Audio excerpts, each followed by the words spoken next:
Assalamualaikum warahmatullahi wabarakatuh. Kembali lagi di channel Lisa Story, yang dimana channel ini menyajikan beberapa cerita mistis, legenda atau cerita rakyat dalam bentuk cerita bergambar. Sebelum next ke videonya, agar kalian tahu, cerita ini diambil berdasarkan pengalaman real seseorang. Bagi kalian yang mau request cerita-cerita mistis lainnya, kalian bisa tinggalkan di kolom komentar, atau bisa juga DM langsung di IG admin yang tertera di deskripsi.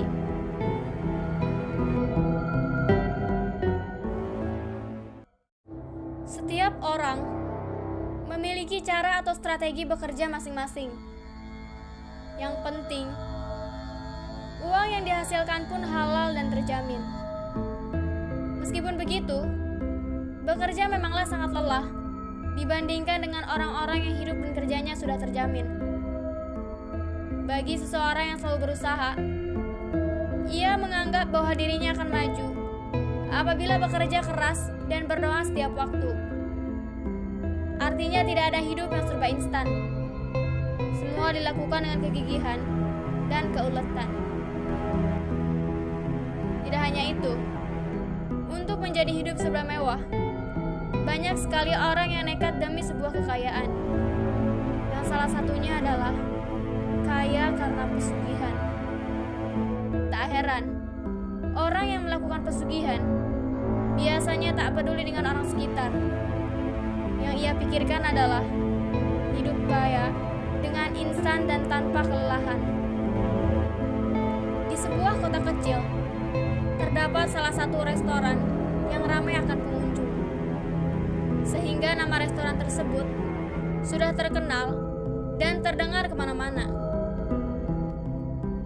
Pada saat itu, restoran tersebut memerlukan satu karyawan perempuan yang memenuhi syarat atau kriteria. Pemberitahuan lowongan kerja tersebut dimuat dalam majalah koran, yang tanpa sengaja Asih membacanya. Ya, Asih merupakan seorang mahasiswa. Saat itu masih berlibur. Wajar, setiap kampus pasti ada hari libur di penghujung tahun. Saat itu, Asih sempatkan waktu 3 bulan untuk mencari pekerjaan. Hitung-hitung untuk mengisi waktu luang saja. Asih juga merupakan anak kos yang tidak jauh dari kampus dan restoran itu. Karena kesempatan hari libur, Asih langsung mendatangi restoran tersebut untuk melamar pekerjaan yang kemarin ia baca di majalah koran, yaitu menjadi pelayan restoran. Selang beberapa hari, akhirnya Asih diterima dan bisa langsung bekerja sebagai pelayan.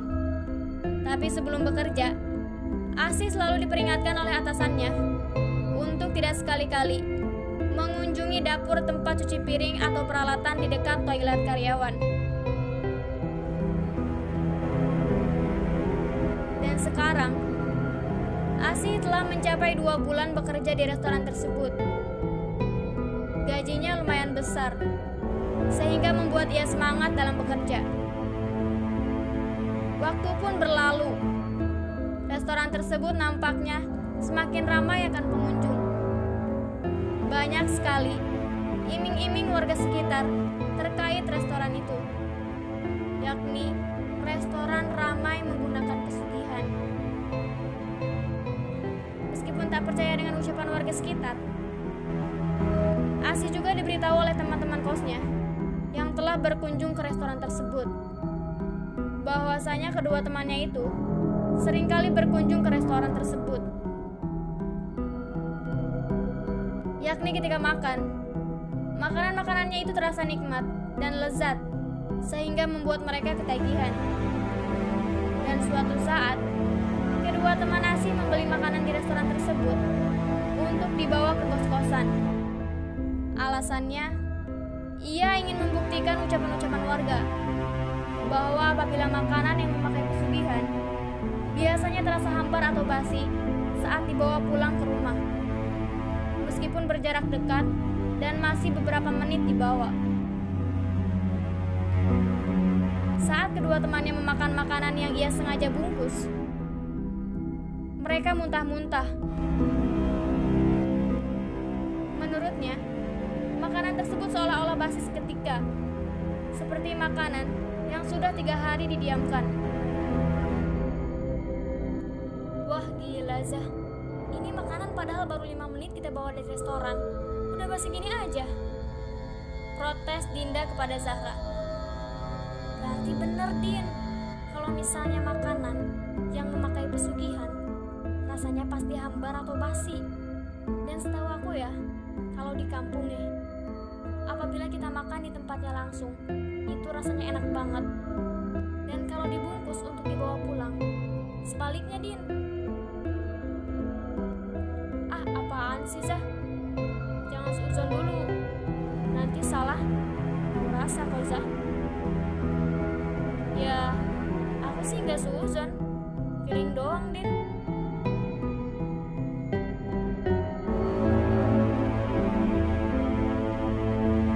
Asi yang diberitahu kedua temannya itu sama sekali tidak percaya. Dan bekerja sebagai pelayan pun tetap ia lanjutkan. Yang pasti, dirinya merasa nyaman tanpa gangguan. Suatu hari, Asi kebagian shift malam atau bekerja malam. Pada saat itu, Asi sedang membersihkan meja yang setengah kotor. Dan tanpa sengaja, Asi mendengar percakapan pelanggan, yaitu bocah bersama ibunya. Mama, tadi aku lihat di bilik meja itu ada orang sambil berdiri yang ngeludahin setiap makanan-makanan yang dipesan. Wajahnya serem banget, Mah. Kepalanya diikat sama tali. Itu pocong bukan, Mah?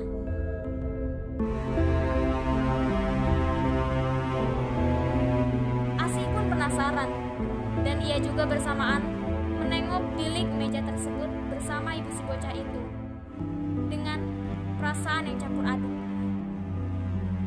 Dan alhasil, tidak ada seorang pun yang berdiri di situ. Hanya para pelanggan saja yang sedang duduk dan berbincang-bincang.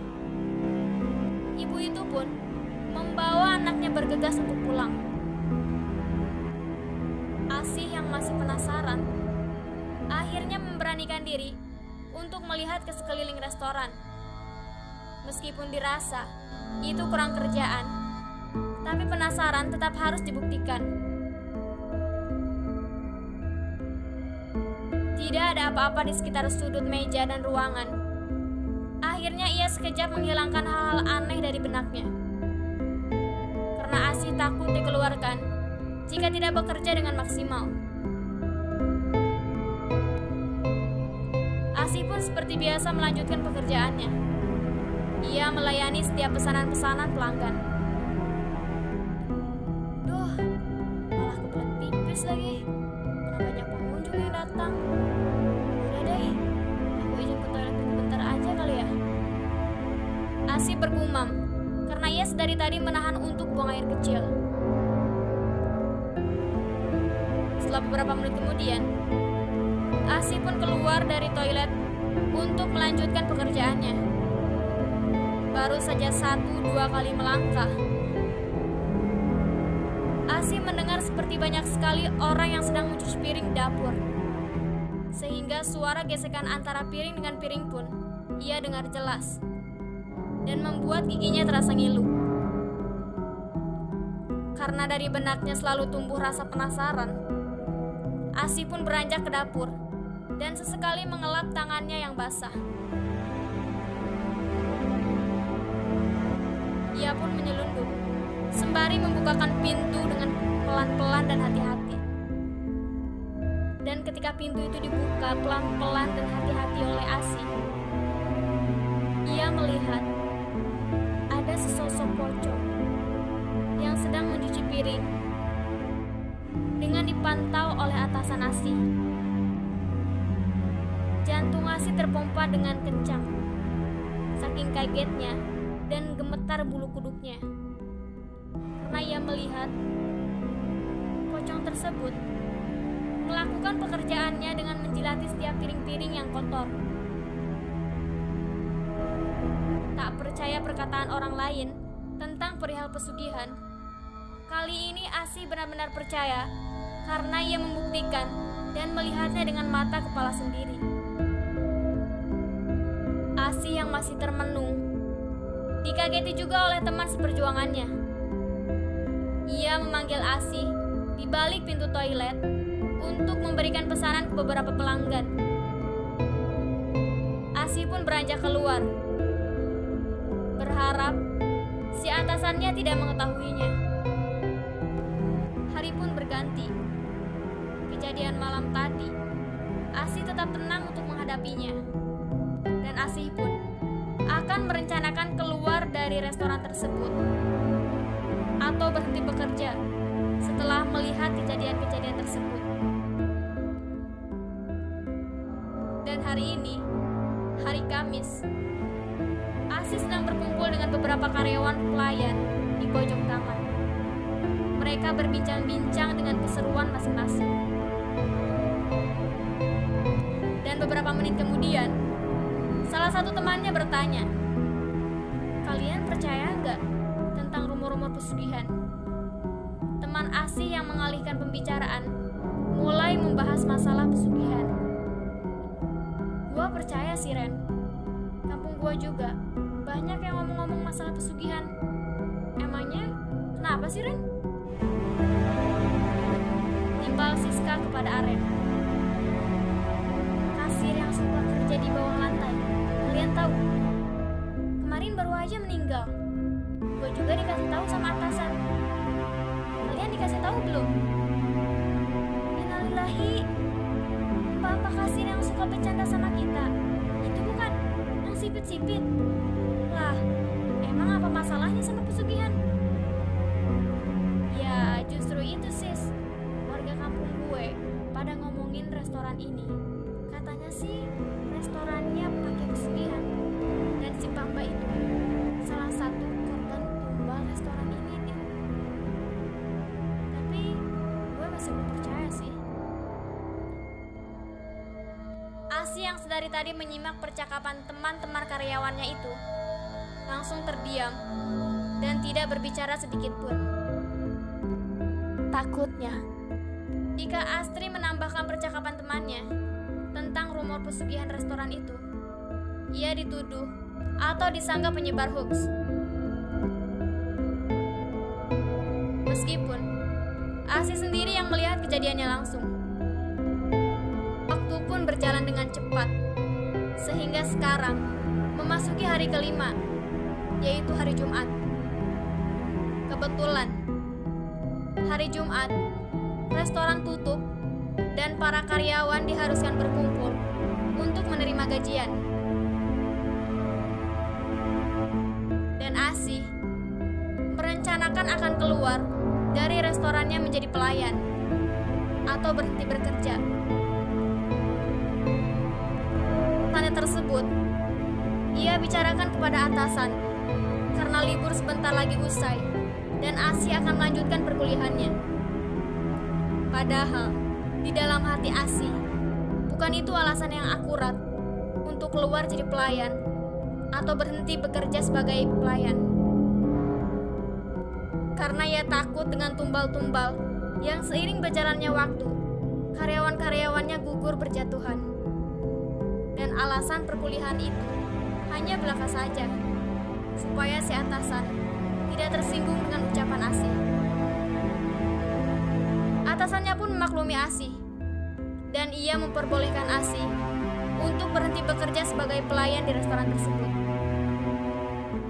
Setelah itu, Asih langsung beranjak keluar dari restoran dan lanjut pulang ke kos-kosan.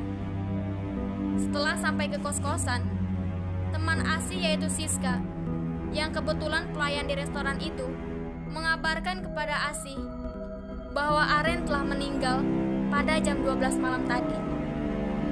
Asih yang tidak percaya itu bertanya kembali kepada Siska. Padahal kemarin Kamis, kami sempat berbincang-bincang dan seru-seruan. Pantas saja Siska dan Aren tidak hadir pasca pembagian gajian. Ternyata Siska melayat ke rumah Aren.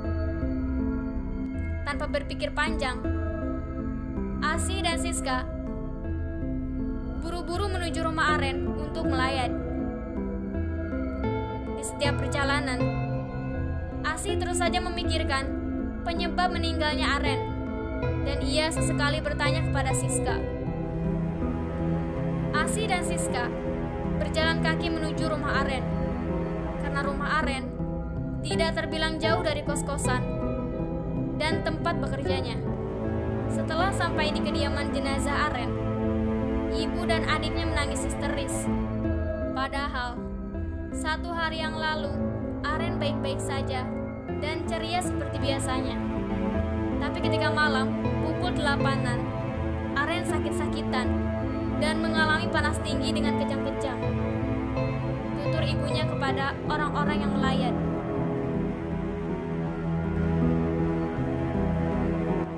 Beberapa minggu kemudian, Siska sering berkunjung ke rumah Asi sesudah pulang bekerja di restoran. Karena sekarang Aren telah tiada dan Siska merasa kesepian, hingga akhirnya ia berkeluh kesah kepada Asi. Dan ia juga mengabarkan kepada Asi bahwa penyebab meninggalnya si Aren karena tumbal restoran itu. Informasi itu Siska dapat dari orang tuanya Aren, yang kebetulan orang tuanya Aren memiliki saudara orang pintar.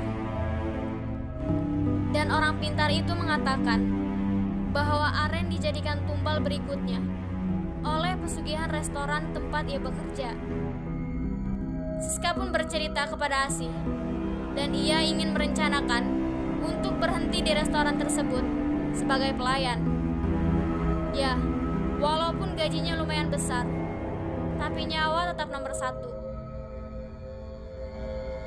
Konon katanya, makanan yang memakai pesugihan biasanya terasa lezat ketika dimakan di tempatnya langsung, dan akan terasa hambar atau basi jika makanan tersebut dibungkus untuk dibawa pulang meskipun jaraknya sangat dekat.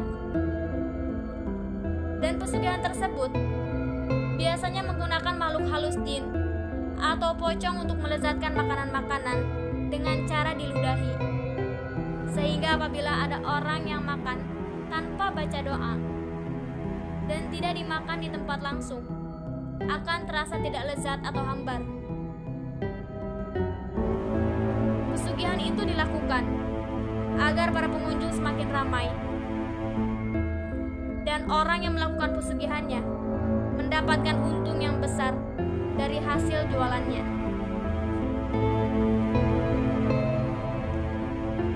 Tak hanya itu, orang yang melakukan pesugihan biasanya tidak memperdulikan warga sekitar, dan ia lebih mementingkan dirinya, sekalipun keluarganya menjadi tumbal.